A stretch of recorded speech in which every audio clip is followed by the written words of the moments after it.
గురుగారు చాలామంది పెళ్ళైన తర్వాత పిల్లలు పుట్టట్లేదు, చాలా సంవత్సరాలవుతుంది. అయినా గూడా పిల్లలు లేరు అనేసి గుళ్ళు, గోపురాల చుట్టూ తిరిగినా గూడా నాకు పిల్లలు కలగట్లేదు అనేసి బాధపడుతుంటారు. మరి దీనికి ఏదైనా రెమెడీ ఉందా?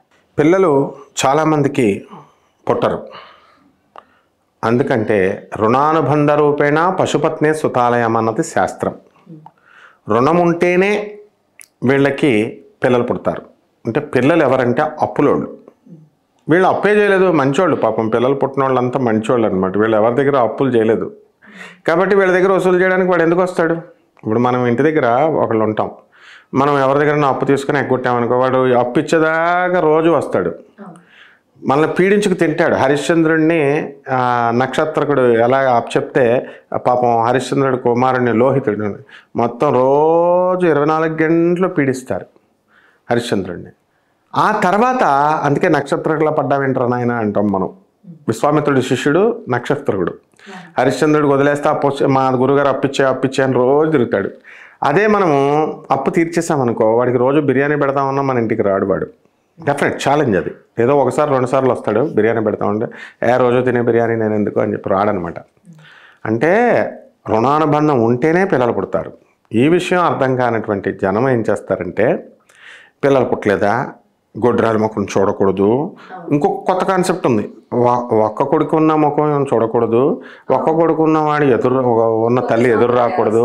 కొత్త సాంప్రదాయాలు ఈ రకంగా ఎవరిష్టం వచ్చినట్టు వాళ్ళు పెట్టారు. అసలే పాపం వాళ్ళ పిల్లలు పుట్టక వాళ్ళ బాధపడుతుంటే ఈ చుట్టాలు ఇంకా పుట్టలేదా వాళ్ళకు భయపడి నా స్టూడెంట్స్ ఎంతోమంది పాపం చుట్టాలు ఇళ్ళకి వెళ్ళడం మానేశారు. ఎందుకంటే ఫంక్షన్స్ జరుగుతుంటే ఎందుకమ్మా వెళ్ళలేదు అని అడిగితే, అమ్మ బాబోయ్ చుట్టాలు ఇంకా పుట్టలేదా అని అడుగుతారండి. అవునంటారు, లేరా అంటారు. అదే మరి బయట వాళ్ళకి ఊళ్ళో పెళ్ళి కుక్కలాడావిడి ఏదో పెద్ద వెల్విషర్స్ లాగా, నువ్వు ఆయుర్వేదం వేసుకో, ఈ ఐవీఎఫ్ సెంటర్కి వెళ్ళు, వీళ్ళు సలహాలు ఇస్తారు. మరి డబ్బులు ఎవరు ఇస్తారు? నానా రకాల పసరలు వేసేస్తారు. మరుగుమందని, ఆయుర్వేదం అని బ్రాండెడ్ లేకుండా, ఎంబ్లం లేకుండా, మనకి department drugs inspector, drugs controller వాళ్ళ యొక్క పర్మిషన్ లేకుండా మింగినటువంటి మందులతో కడుపు పాడైపోతుంది. చాలామందిని చూశాను నేను. నా శిష్యులు ప్రొఫెసర్లుగా చేసిన వాళ్ళే, అసిస్టెంట్ ప్రొఫెసర్గా చేసిన అమ్మాయి పాపం, ఆ అమ్మాయి వరంగల్లో ఇస్తున్నారని అక్కడికి వెళ్ళి మందులు మింగేది, ఖమ్మంలో ఇస్తున్నారని, ఇలా అన్ని రకాల మందుల దగ్గర ఆమె స్టమక్ అంతా పాడైపోయింది పాపం. లాస్ట్కి ఐవీఎఫ్ సెంటర్స్, వీళ్ళేం తక్కువ వాళ్ళేం కాదు, ఐవీఎఫ్ సెంటర్స్ అలోపతిక్ డాక్టర్స్, వీళ్ళు ఏంటంటే రకరకాల టెస్టులు 80,000 ట్రిప్కి, ఇలా మొత్తం అంతా మంగళ కత్తి అక్కర్ లేకుండా గుండె గీసేసిన తర్వాత జాతకం ఎప్పుడు తప్పు చెప్పదు. ఈ రెమెడీస్ చేసుకో అమ్మ, జాతకంలో 10 years తర్వాత మాత్రమే నీకు పుడతారు అని క్లియర్గా ఉంది అని చెప్పినప్పుడు ఆ అమ్మాయి అలాగే చేసుకుంది. ఆటోమేటిక్గా కొడుకు పుట్టాడు. అంటే ఏంటంటే ఆ అప్పు పోవాలి కదా, ఆ దోషం పోవాలి. సంతాన దోషం అనేటటువంటిది ఎందుకు వస్తుందంటే పితృశాపం వల్ల వస్తుంది. అంటే బంధువులు, ఇప్పుడు సపోజ్ మన ఫాదర్ మనల్ని ఎంత అపురూపంగా పెంచుతాడు చిన్నప్పుడు, కనీసం కాలి కింద పడితే, పిల్లాడు పడితే వాళ్ళ చిరుక్కుమంటుంది వాళ్ళ హృదయం. మదర్ అండ్ ఫాదర్ భయపడిపోతారు వాళ్ళు, అంత అపురూపంగా కాలి. ఒక తల్లి ఉంది, ఒక పంతులు గారు పెళ్ళాం, నా ఫ్రెండ్ ఆ పంతులు గారు, వాళ్ళ ఆవిడ వాళ్ళ కొడుకుని నేల మీద దింపేవాడు. పంతులు గారు దింపితే నా కాళ్ళకి మట్టి అంటుకుంటుందని ఆమె చంకలోనే పెట్టేది. ఇప్పుడు వాడు ఇంటర్కి వచ్చేసాడు ఇప్పుడు, రాము పంతులు గారిని. మరి ఇలా మోతీనగర్లో, మరి ఇలా ఉన్నప్పుడు మరి ఎలా అంటే ఇక్కడ ఏమవుతుందంటే, పిల్లాడికి అపురూపంగా చూసినటువంటి ఆ తల్లిదండ్రులు చచ్చిపోతే 10,000 ఖర్చు పెట్టాల్సి వస్తుందని చెప్పి అంత్యక్రియలే చేయించరు వీళ్ళు. ఆ పంతుళ్ళు కూడా అలాగే ఉన్నారు. ప్యాకేజీ చచ్చిపోయిన శవం, ప్యాకేజీ చచ్చిపోయిన దగ్గర 11 రోజులు 2 లక్షలు అవుద్ది, 3 లక్షలు అవుద్ది అని చెప్పేసి భయపెడితే వీళ్ళు పెండాలి. చచ్చిపోయిన శవానికి ఎందుకు అని చెప్పి వెంటనే శవాన్ని 24 hours గెంటేస్తారు. ఎంత ప్రియంగా కట్టుకున్న ఇంటి మధ్యలో చావనివ్వరు. ఇంటి వరండాలో ఉన్న శవాన్ని ఒక 24 hours కూడా ఉండరు, డికే అవుతుందని గెంటేస్తారు. మరి అటువంటిప్పుడు ఆత్మ ఏం చేస్తుందంటే పాపం బాధపడుతుంది, పితృలోకాలకు వెళ్ళదు, నరకలోకంలో అటు ఇటు కాకుండా చెట్టుకి పుట్టకి ఏలాడుతూ ఉంటుంది. అప్పుడు అరే నేను నిన్ను ఇంత చిన్నప్పటి నుంచి అంత అపురూపంగా చూస్తే నువ్వు ఇదారా, నువ్వు కృతజ్ఞత ఇస్తావు బెటా, నీ సంగతి నేను చూస్తా, నువ్వు నాకు కొడుకు కాబట్టి నీకు కొడుకు పుట్టకుండా చేస్తా అని పితృదేవతలు చాలా స్ట్రిక్ట్ మామూలు దేవతల కంటే. So they will punish this candidate his own son. అంటే అక్కడ నువ్వు అడగొచ్చు, ఏమండి మరి చచ్చిపోయింది కూడా తండ్రే కదండి, సొంత కొడుకుని చెప్పించవచ్చా అండి? సొంత లేదు గింత లేదు. పితృదేవతల స్థానంలోకి వెళ్ళిన తర్వాత వాళ్ళు చాలా స్ట్రిక్ట్ అయిపోయింది కదా మ్యాటర్గా, అందుకని వీళ్ళకి పుట్టరు అనమాట. అలాగని చెబితే ఇప్పుడు కొత్త రెమెడీలు వచ్చినాయి. ఎలాగంటే 2 లక్షలు 3 లక్షలు గుండెగేసే రెమెడీలు. మోక్షనారాయణ బలి పూజ చేయాలా గోకర్ణం వెళ్ళి, అక్కడ మాత్రమే చేయాలా, కర్ణాటక పూజారులు మాత్రమే చేయాలా, వెబ్సైట్ పెట్టుకుంటాడు వాడు, డబ్బులు వస్తాయి కదా అట్లా. అవేమీ చేయక్కర్లేదమ్మా. సింపుల్ రెమెడీ ఏమిటంటే సర్పంతో పిండి యొక్క పిండితో, గోధుమ పిండి కానీ బియ్యం పిండితో కానీ అన్నంతో కానీ సర్పాన్ని తయారు చేయాలి. తర్వాత శివలింగాకారంలో బియ్యంతో పిండి కానీ మైదా పిండితో కానీ చేయాలి. అంతే, జస్ట్ 2 ఖర్చులు. తర్వాత ఏం చేయొచ్చు, నీకు తండ్రి ఉండొచ్చు, తండ్రి లేకపోవచ్చు, ఇది పిండ ప్రదానం కాదు, ఇది మోక్షనారాయణ బలి పూజ. మోక్షాన్ని ఇచ్చేటటువంటి వాడు శ్రీమన్నారాయణమూర్తి.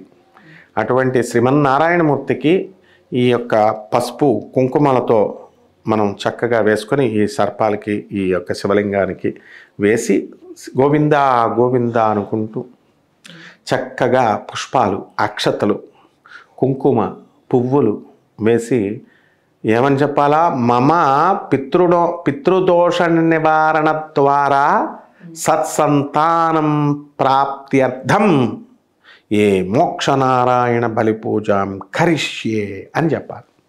చెప్పేసిన తర్వాత ఏం చేయాలండి, ఉప్పుని మిరియాలని అక్కడ కొంచెం నైవేద్యంగా దేవుడికి పెట్టి అది తీసుకెళ్ళి ఏ దేవాలయంలో అయినా సరే బలిపీఠం అని ఉంటుంది, అక్కడ ధ్వజస్తంభం దగ్గర అక్కడ పెట్టేస్తారు చూడు, ఎప్పుడైనా సరే మిరియాలును ఉప్పులతో ఉంటుంది, లేదా నదిలో కలిపేసేయాల. ఇక్కడ ఇవి చేసిన తర్వాత ఇక్కడ పూజించాల్సింది ఎవరిని, నారాయణుడిని పూజించాలి. అయ్యా తండ్రి నా పూర్వీకులకి మోక్షాన్ని ఇప్పించు. ఇది అందరూ చేసుకోవచ్చు. ఇది వీడికి తండ్రి ఉండాలా, చచ్చిపోయాడు, ఇదేమి పిండాలు పెట్టే పూజ కాదు. ఇది పితృదేవతలకి మనం ప్రార్థిస్తున్నాం శ్రీమన్నారాయణమూర్తిని. పితృదేవతల యొక్క దోషాలు పోగొట్టి వీడికి మాకు సంతానం కలిగించడానికి అని. అలాగే తమలపాకులు ఉంటాయి కదా, ఆ తమలపాకులు 11 తమలపాకులు తాంబూలంలో పసుపు కొమ్ము, తర్వాత ఎండు ఖర్జూరము, రూపాయి బిళ్ళలు ఇచ్చి 11 మందికి మనము తాంబూలం ఇవ్వాలి. ఈ విధంగా చేసినట్లయితే ఖచ్చితంగా ప్రతి ఒక్కరికి సంతానం కలుగుతుంది. అసిస్టెంట్ ప్రొఫెసర్ ఇదే చేసింది. ఆ మోక్షనారాయణ స్వామి వారికి ఏ గోకర్ణం వెళ్ళలేదు, ఎక్కడికి వెళ్ళదు. నేను చాలాసార్లు బోల్డ్ సార్లు గోకర్ణం ఇంట్లోనే, నో టెంపుల్. అసలు టెంపుల్ కాన్సెప్ట్ అనేది చాలా రాంగ్. ఈ జనం ఏం చేస్తున్నారంటే నిమ్మకాయ దీపాలు ఇంట్లోనే పెట్టకూడదండి, బయట గుళ్ళల్లో పెట్టాలండి. Who told them? This are all incorporated in the మంత్రశాస్త్ర. వాళ్ళు స్వార్థపరులు అలా చేశారు, వాళ్ళ గ్రిప్లో ఉండాలని. అన్నీ నివసించేది ఎక్కడమ్మా? ఇంట్లోనే. మన చెమట, కంపు, గింపు అంతా ఇంట్లోనే. గోడలకు పట్టినటువంటి ఈ దోషాలు, దాన్నే దోషాలు అంటాం, కంపునే, బురదనే, దాన్ని కడుక్కోవడమే, ఆ కంపుని కడుక్కోవడమే ఇల్లు అంటే. ప్రతిదీ ఇంట్లోనే చేసుకోవాలి. దేవాలయం అనేది ఎందుకంటే మతాల కోసం, మతాల ఐక్యత కోసం, హిందువులందరూ కలవడం కోసమే మా టెంపుల్, క్రైస్తవులందరూ కలవడం కోసమే ఇది చర్చ్. అంతేగాని అక్కడికి వెళ్ళి నీ హాఫ్ నాలెడ్జ్ గాడు. ఇప్పుడు మా గురువుగారు అయినటువంటి గణపతి సచ్చిదానంద స్వామి వారికి దేవయాని అని ఇప్పుడు ఒక ఆమె ఉంటుంది, ఆమె భక్తురాలు. గురువుగారు ఎప్పుడు ప్రోగ్రాం పెట్టినా సరే అమెరికా నుంచి ఇక్కడికి వచ్చేస్తుంది, హైదరాబాద్. సంవత్సరం నా చిన్నప్పటి నుంచి నేను చూస్తున్నాను ఆమెని. ఓ రోజున మైసూరులో గణపతి సచ్చిదానంద స్వామి ఆశ్రమంలో ఆమె వచ్చి, మిస్టర్ మూర్తి, గురూజీ ఎందుకు ఇక్కడ ఆశ్రమంలో ఉన్న వాళ్ళు మిగతా వాళ్ళతో మాట్లాడొద్దు అన్నారు అని అడిగింది. అడిగితే నువ్వు ఒక హాఫ్ నాలెడ్జి, ఇవి వచ్చిన భక్తులు ఒక హాఫ్ నాలెడ్జి షేర్ చేసుకుంటే ఏమొస్తుంది? బూడిద జోగి రాసుకుంటే బూడిద రాలుతుంది. గురువు చెప్పేది విశేష అర్థాలతో ఉంటుంది. అమ్మా నువ్వు ఎవరితో మాట్లాడొద్దు అని అంటే కాన్సెప్ట్ ఏంటంటే, షుగర్ పేషెంట్కి ఏమో షుగర్ తినొద్దు అంటాడు, మామూలుడికేమో నువ్వు షుగర్ తిను అంటాడు, స్వీట్లు తిను అంటాడు. ఆ డిఫరెన్స్ గురువుకు తెలుసు, డాక్టర్కి తెలుస్తుంది, అందరికీ తెలియదు కదా. అలా గురువుకు తెలుస్తుంది. ఈ రహస్యం తెలియనటువంటి వాళ్ళు ఏంటి, ఈ మంత్రం నిన్ను చేయొద్దన్నాడా, ఈ మంత్రం నన్ను చేయమన్నాడే అని ఇలా హాఫ్ నాలెడ్జ్ షేర్ చేసుకొని ఉన్న నమ్మకాలు పోగొట్టుకుంటారు. అందుకని ఏ గురువైనా చెప్పేది అదే. కాబట్టి దేవాలయంలో వెళ్ళకూడదు, దేవాలయంలో చేసేది కాదు. దేవుడికి దేవాలయానికి సంబంధమే లేదు. ఇంట్లో దోషాల పూజకి దేవాలయం అనేది ఎందుకంటే లోక కళ్యాణం కోసం చేసేదే అది.